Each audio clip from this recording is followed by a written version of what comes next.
रहमानिर्रहीम। अल्लाहुम्मा नव्विर क़ुलूबना बिल-क़ुरआन, ज़य्यिन अख़लाक़ना बिल-क़ुरआन, व अदख़िलनल जन्नता बिल-क़ुरआन, व नज्जिना मिनन-नारि बिल-क़ुरआन। मौलाया सल्लि व सल्लिम दाइमन अबदा अला हबीबिका ख़ैरिल ख़ल्क़ि कुल्लिहिम, हुवल हबीबुल्लज़ी तुरजा शफ़ाअतुहु बिकुल्लि हौलिन मिनल अहवालि मुक़्तहिमीन। मौलाया सल्लि व सल्लिम दाइमन अबदा अला हबीबिका ख़ैरिल ख़ल्क़ि कुल्लिहिम। सुम्मा रिदा अन अबी बकर व अन उमर व अन अली व अन उस्मान ज़िल करमी। मौलाया सल्लि व सल्लिम दाइमन अबदा अला हबीबिका ख़ैरिल ख़ल्क़ि कुल्लिहिम। आज अल्हम्दुलिल्लाह एक बार फिर महाना दर्स कुरान अज़ीम फ़ुरक़ान हमीद की महफ़िल में हम हाज़िर हैं। रमज़ानुल मुबारक का मुक़द्दस महीना, जिसमें खुश नसीब अहबाब को अल्लाह ने तौफ़ीक़ दी, अल्हम्दुलिल्लाह हम हाज़िर खिदमत हैं।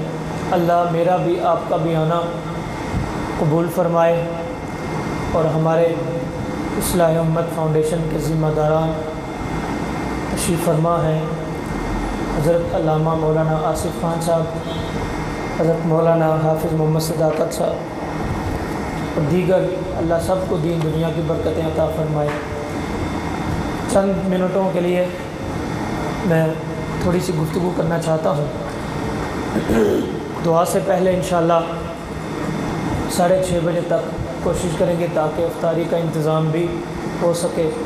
दुआ से पहले इंशाअल्लाह अब्दुर्रहमान भाई से एक कलाम सुनेंगे और अपने वक्त के मुताबिक 6:30 बजे इंशाअल्लाह इख्तिताम हो जाएगा और अल्लामा साहब इंशाअल्लाह दुआ फरमाएंगे। नबी रहमत सल्लल्लाहु ताला अलैहि वसल्लम का फरमान है, आज जैसे 22वां रोज़ा और 23वीं शब है ताक रात की, एक सहाबी रसूल नबी पाक सल्लल्लाहु अलैहि वसल्लम की बारगाह में हाज़िर हुए। या रसूल अल्लाह, मेरा घर जंगल में है और करीब कोई नहीं रहता, मस्जिद दूर है, मैं रोज़ाना 5 नमाज़ें पढ़ने के लिए नहीं आ सकता, घर भी दूर है और जंगल में है, मेरे जानवर हैं और मेरे घर वालों के पास रुकने के लिए कोई और शख्स भी नहीं है। या रसूल अल्लाह सल्लल्लाहु अलैहि वसल्लम, मैं क्या करूँ? हुज़ूर ने इरशाद फरमाया, वहाँ ही नमाज़ पढ़ लिया कर।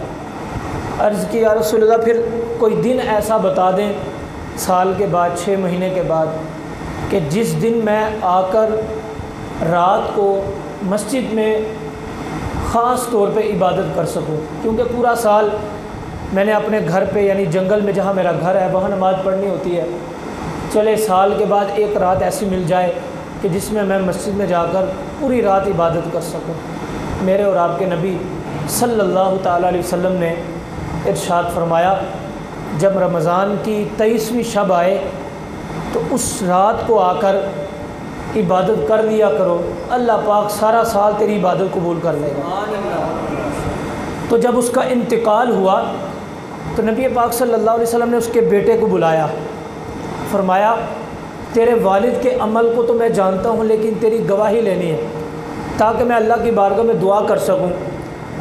अल्लाह पाक दुआ कबूल करने की बरकत से उसकी बख्शिश फरमा दे। फरमाया, तेरे वालिद का अमल क्या था? वो बेटा अर्ज़ करने लगा, या रसूलल्लाह सल्लल्लाहु अलैहि वसल्लम, मेरा वालिद नमाज़ें 5 पढ़ता था घर पे, लेकिन ना साल के बाद एक रात ऐसी आती थी कि हर साल वो मस्जिद नबवी में जाकर इशा की नमाज़ बाजमात पढ़ता और फजर की बाजमात नमाज तक वहाँ रहता। नमाज़ पढ़ने के बाद फिर वो अपने घर को आते थे। हुज़ूर ने इरशाद फरमाया, वो रात कौन सी होती थी? बेटा अर्ज़ करने लगा, या रसूल अल्लाह सल्लल्लाहु अलैहि वसल्लम, वो रमज़ान की 23वीं शब होती थी, जिस शब में, जिस रात में मेरा वालिद मस्जिद नबवी में जाकर इबादत किया करता था। मेरे और आपके नबी सल्लल्लाहु अलैहि वसल्लम ने इरशाद फरमाया, बेटे गवाह हो जाओ, अल्लाह पाक ने उसकी बरकत से तेरे वालिद की बख्शिश फरमा दी। हालांकि ताक रात जो है वो लैलतुल क़द्र की रात नहीं होती, छुपी हुई होती है। 5 रातों में कोई भी रात हो सकती है, लेकिन यहाँ पर बात है कि 23वीं शब जो मुकम्मल तौर पर ये साबित नहीं कि वो लैलतुल क़द्र ही की रात होगी, लेकिन जब बंदा ताक रात को इबादत कर लेता है तो अल्लाह बख्शिश फरमा देता है। तो जो लैलतुल क़द्र की रात को इबादत करे अल्लाह कितनी बरकतें अता फरमाएगा। उसकी बरकत यूँ ले ले, नबी पाक सल्लल्लाहु अलैहि वसल्लम ने इरशाद फरमाया, वैसे कुरान पाक की आयत है तनज़्ज़लुल मलाइका के फ़रिश्ते नाजिल होते हैं लैलतुल क़द्र की रात को। नबी पाक सल्लल्लाहु अलैहि वसल्लम ने इरशाद फरमाया, जब शब क़द्र की रात आती है तो अल्लाह पाक जिब्रील अलैहिस्सलाम की ड्यूटी लगाता है कि एक फ़रिश्तों की जमात लेकर ज़मीन पर आए, और वो जमात ऐसी है इससे पहले वो कभी ज़मीन पर नहीं उतरी, इससे पहले उस जमात की ड्यूटी नहीं लगी।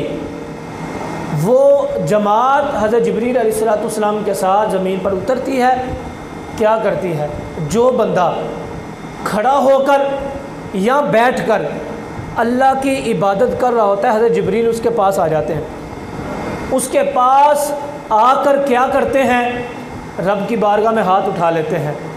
जो भी अल्लाह पाक ने रहमत के हाथ, रहमत के पर फ़रिश्तों को अता किए हैं, कहते हैं मौला तेरा बंदा सारी चीज़ों को छोड़कर खड़े होकर इबादत कर रहा है, तेरा बंदा बैठकर तेरा ज़िक्र कर रहा है, ऐ अल्लाह हम फ़रिश्ते होकर तेरी बारगाह में दुआ करते हैं, इसकी बख्शिश फरमा दे। तो अल्लाह तबारक व तआला फ़रिश्तों की दुआ की बरकत से फिर उस बंदे को बख्शिश का ताज अता फरमाता है। वो कैसे, जब ईद का दिन आता है, जब ईद का दिन आता है तो अल्लाह फिर फ़रिश्तों को बुलाता है, फरमाता है फ़रिश्तों बताओ, एक बंदा जो मज़दूरी करे और मज़दूरी भी पूरी करे, कोई कोताही ना करे, कोई सुस्ती ना करे, क्या उसको उसकी उजरत पूरी मिलनी चाहिए कि नहीं? फ़रिश्ते कहते हैं मौला जिस बंदे ने मज़दूरी पूरी की है, सुस्ती भी नहीं की, कोई इधर उधर मामलात भी नहीं किए, मसरूफ़ भी नहीं रहा, या अल्लाह उसको मज़दूरी तो पूरी मिलनी चाहिए। फिर मेरा रब फ़रिश्तों को फरमाता है फ़रिश्तों गवाह हो जाओ, मेरे बंदे और बंदियों ने रमज़ान के महीने में रोज़े भी रखे, नमाज तरावी भी पढ़ी, इबादत भी करते रहे, ज़िक्र व दुरूद भी करते रहे, उन्होंने मज़दूरी पूरी की। अब मेरे ऊपर भी हक़ बनता है, मैं जाहो जलाल का मालिक हूँ, मैं करीम हूँ, मैं रहीम हूँ, मैं अपनी इज़्ज़त व जलाल को गवाह बनाकर मैं तुम्हें गवाह बनाता हूँ कि जिन मेरे बंदों और बंदियों ने रमज़ान के महीने के अंदर अदब व एहतराम किया, रोज़े रखे, नमाज़ें पढ़ी, ज़िक्र व दुरूद किया, आज ईद के दिन मैं उनकी बख्शिश फरमा देता हूँ। ये आज दरस कुरान पाक और हदीस पाक की महफ़िल में एक ज़हन बनाना मकसद होता है कि हमारा ज़हन बन जाए।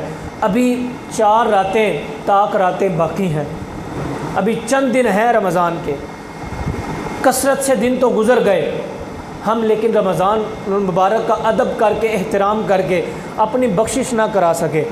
नबी पाक सल्लल्लाहु अलैहि वसल्लम की वो हदीस याद आती है कि हुजूर ने इरशाद फरमाया, बल्कि जुम्मतुल मुबारक का दिन था, उससे पहले मैं एक रिवायत सुना दूँ। जुम्मा का दिन था, आप मिंबर पर कदम रखते हैं, पहली सीढ़ी पर तो आमीन कहते हैं, दूसरी सीढ़ी पर पाँव रखते हैं तो आमीन कहते हैं, तीसरी सीढ़ी पर कदम रखते हैं तो आमीन कहते हैं। सहाबा ने इससे पहले ये मंज़र देखा नहीं था। सहाबा ने पूछ लिया, या रसूल अल्लाह सल्लल्लाहु अलैहि वसल्लम बता दें कि आपने तीनों मिंबरों की सीढ़ी पर पाँव रखा तो आमीन कहा, इसकी वजह क्या है? हुजूर ने इरशाद फरमाया, हज़रत जिब्रील ने 3 दुआएं की हैं। एक माँ बाप के नाफरमान के लिए, एक वो बंदा कि जिसके सामने मेरा ज़िक्र हो और वो दुरूद ना पढ़े, तीसरी दुआ की कि जिसने अपनी ज़िंदगी के अंदर रमज़ान का महीना पाया और वो बख्शिश ना करा सका। उन्होंने दुआ की, ए मौला जिस बंदे ने माँ बाप को अपनी ज़िंदगी में पाया, खिदमत करके वो अपनी बख्शिश ना करा सका, उस पर हलाकत हो। तो मैंने कहा आमीन। फिर दूसरी दुआ की कि जिसके सामने मेरा ज़िक्र हो, मुझ पर दुरूद ना पड़े। हज़रत जिब्रील ने दुआ की कि वो हलाक हो जाए, मैंने कहा फिर आमीन। तीसरी दुआ की कि जिसने अपनी ज़िंदगी में रमज़ान का महीना पाया हो, रमज़ान का महीना पाने के बावजूद वो बख्शिश ना करा सके, वो भी हलाक हो जाए, मैंने फिर कहा आमीन। तो यहाँ पर आज हमने अपना मुहासबा करना है। हमने 22 रोज़े रखे, 22वां रोज़ा भी थोड़ी देर के बाद ख़त्म हो जाएगा। क्या हम 22 दिन गुजारने के बाद क्या हम मुकम्मल रोज़े रखने में कामयाब हुए, और अगर कामयाब हुए क्या गुनाहों से बचने में कामयाब हुए।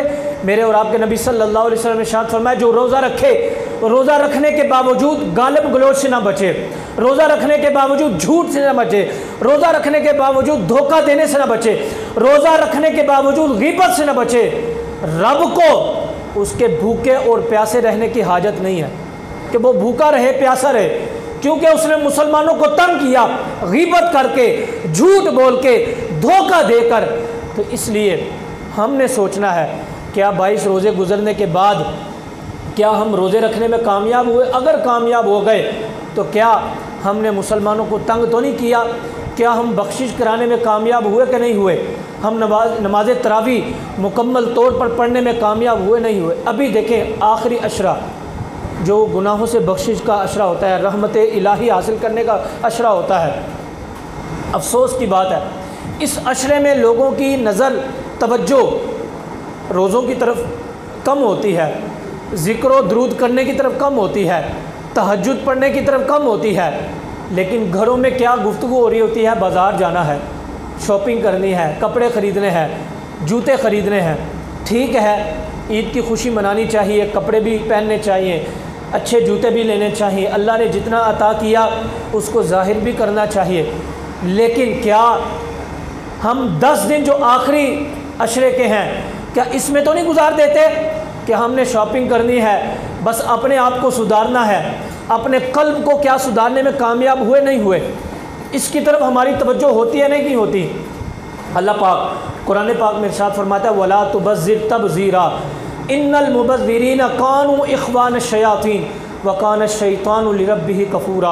अल्लाह फरमाता है कि फ़ुज़ूल ना उड़ाओ, क्योंकि फ़ुज़ूल जो उड़ाने वाला होता है वो शैतानों का भाई होता है, और शैतान तो वैसे ही बड़ा नाशुक्रा है। फ़ुज़ूल कामों में हम लग गए, रोज़े की हालत में सारा दिन बाज़ार में तो गुज़रा, लेकिन 10 मिनट हमें मिल न सके कि हम हाथ उठाकर रब की बारगाह में ये दुआ कर सके, मौला हमारी बख्शिश फरमा दे, या अल्लाह हमारी औलाद को नेक बना दे, या अल्लाह हमारे गुनाहों को पाक कर दे। हमें रात 12-1 बजे तक बाज़ार में टाइम गुजारने के लिए वक्त तो मिल गया, लेकिन रात को 2 नफल पढ़ने के लिए वक्त ना मिला। ताक रातों में अपने दोस्तों के साथ गपशप करने के लिए टाइम तो मिल गया, लेकिन ताक रात में नमाज तरावी के बाद अपने घर में या मस्जिद के अंदर हमें नफल पढ़ के कुरान की तिलावत करके रब की बारगाह में दुआ मांगने का वक्त न मिला। अफसोस की बात है, मोबाइल पर तो 2-2 घंटे 4-4 घंटे तो वक्त मिल गया, दोस्तों के साथ बाहर घूमने के लिए वक्त तो मिल गया, बाज़ार जाने के लिए टाइम तो मिल गया, शॉपिंग करने के लिए वक्त तो मिल गया, लेकिन अपनी बख्शिश कराने के लिए हाथ उठाकर दुआ मांगने का वक्त न मिला। यह हमारे लिए अफसोस की बात है। यह हमें रमज़ान का महीना अपने लिए गनीमत जानकर, अपने लिए बार से रहमत जानकर, अपने लिए रब का फ़ज़ल जानकर हमें चाहिए कि रमज़ानुल मुबारक तो गुज़रता जा रहा है, अय्याम मादूदात है, ये गिनती के दिन हैं, और दिन ये वाक़अतन गिनती के हैं और गुज़रते जा रहे हैं। हमें चाहिए कि हम अल्लाह पाक का शुक्र अदा करते हुए रब की बारगाह में रब की रहमत के भिखारी बनकर हम दुआ मांगें। ये ना हो कि ये वक्त गुज़र जाए, ये रातें गुज़र जाएं, एक एक लम्हा गुज़र जाए, एक एक रात गुज़र जाए, तो फिर क्या हो, फिर हमारे लिए दरस इबरत ही बन जाए। कुल बिफ़ज़लिल्लाहि व बिरहमतिही फ़बिज़ालिका फ़लयफ़रहू। ये बात ठीक है कि जब अल्लाह का फ़ज़ल मिले, रब की रहमत मिले तो खुशी मनानी चाहिए, ईद की खुशी होनी चाहिए, इसमें कोई शक की बात नहीं, लेकिन ये ना हो कि हम ईद की खुशी में लग जाएं।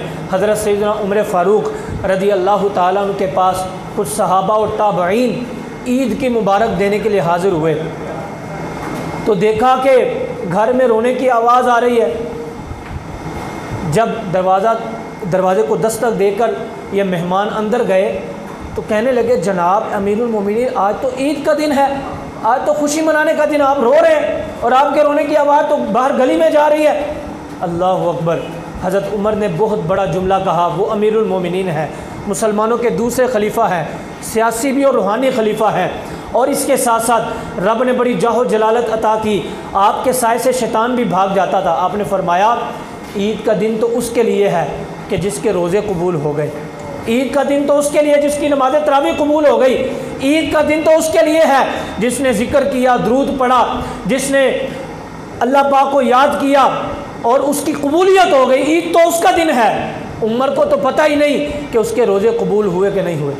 उमर को तो पता ही नहीं कि उसकी नमाज तरावी कबूल हुई या नहीं हुई। उमर को तो पता ही नहीं कि उसका नमाज, रोज़ा और इसके अलावा ज़िक्र और दुरूद कबूल हुआ या नहीं हुआ। आप अंदाज़ा करें, जिसके साए से शैतान भी भागता है, जिसका नाम सुनकर बड़े बड़े काफिर, बड़े बड़े मुनाफिक कांप उठते हैं, जब वो सजदा करता होगा तो फरिश्ते भी फ़ख्र करते होंगे, लेकिन उसका जहन ये है पता नहीं मेरी नमाज़ें कबूल हुई नहीं हुई।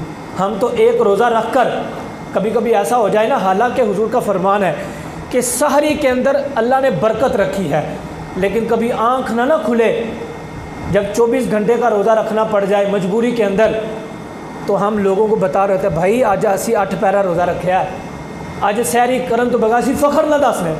हम फ़ख्र से बताते हैं कि मैंने आज सहरी के बगैर रोज़ा रखा है। आप अंदाज़ा करें, सहरी के बगैर रोज़ा रखें। हमने अफ्तारी के वक्त सारी रात भी अच्छे तरीके से खाने खाए होंगे, लम्हा बलम्हा, लेकिन बगैर सहरी के रोज़े रख लें। दोस्तों को भी बताते हैं, घर वालों को भी बताते हैं, दुकानदारों को भी बताते हैं, यार आज बड़ा रोज़ा लगता है, बगैर सहरी के रोज़ा रखा है। तो मुझे बताएं, मैं और आप बगैर सहरी के रोज़ा रख लें तो फ़ख्र कर रहे होते हैं। वो उमर कि जिसके साए से शैतान भी भागता होगा, वो अपना अंदाज ये बनाकर बैठा है पता नहीं रोज़े कबूल हुए नहीं हुए, पता नहीं नमाज़ें कबूल हुई नहीं हुई। तो इसलिए रमज़ान मुबारक के महीने में दरस कुरान पाक और हदीस पाक सुनने की हमें सआदत मिल रही है। हम इसको गनीमत जानते हुए हम अपना मुहासबा कर लें। जो बाकी 7 या 8 दिन रह गए हैं, जो बाकी 4 रातें ताक रह गई हैं, उनको गनीमत जानते हुए रब की बारगाह में झुक जाएं। वो अलग बात है कि हम दिन को मजदूरी करते हैं, मेहनत करते हैं, रात को सुस्ती होती है, चले कम से कम नमाज तरावी तो आज हमारा हाल ये है, मस्जिद वीरान है। नमाज तरावी का पहले ज़माने में इंतज़ार किया जाता था कि रमज़ान का महीना आएगा, रोज़े रखेंगे, नमाज तरावी पढ़ेंगे। लोग नमाज तरावी पढ़ने आते थे, धुला हुआ या नया लिबास पहन के आते थे, खुशबू लगा के आते थे, बच्चों को साथ लेके आते थे, नमाज तरावी पढ़ने जाना है। बड़ी जो है ना तरकीब के साथ, बड़ी तैयारी के साथ मस्जिदों में आया करते थे। लेकिन आज देखें, ये कल की बात है, नमाज तरावी हो रही थी, बाहर लड़के ऊंची आवाज़ से डेग लगाकर गाने सुनते हुए जा रहे थे। पहले था कि दिन को भी अगर कोई गाड़ी के अंदर कोई म्यूज़िक लगा देता, कोई गाना लगा देता तो सवारियां कहती थी, बल्कि शर्माते हुए कोई लगाता नहीं था। ये अभी 5-10 साल पहले की बात है, कुछ ज़्यादा दूर नहीं कि मैं 1400 साल पहले की बात कर रहा हूँ या 1000 साल पहले। अभी 5 से 7 साल पहले की बात है कि गाड़ी के अंदर ड्राइवर अगर रोज़ेदार नहीं भी होता था ना, वो कोशिश करता था कि मैं म्यूज़िक ना लगाऊं क्योंकि रमज़ान का महीना, और किसी के सामने लोग खाते पीते नहीं थे। आज तो सरेआम सारा दिन खा भी रहे हैं, पी भी रहे हैं, होटल भी सरेआम खुल रहे हैं। पहले अगर होटल खुला होता तो पर्दे लगाते थे, अभी तो सरेआम बोतल भी पी जा रही है, सरेआम खाया पिया भी जा रहा है।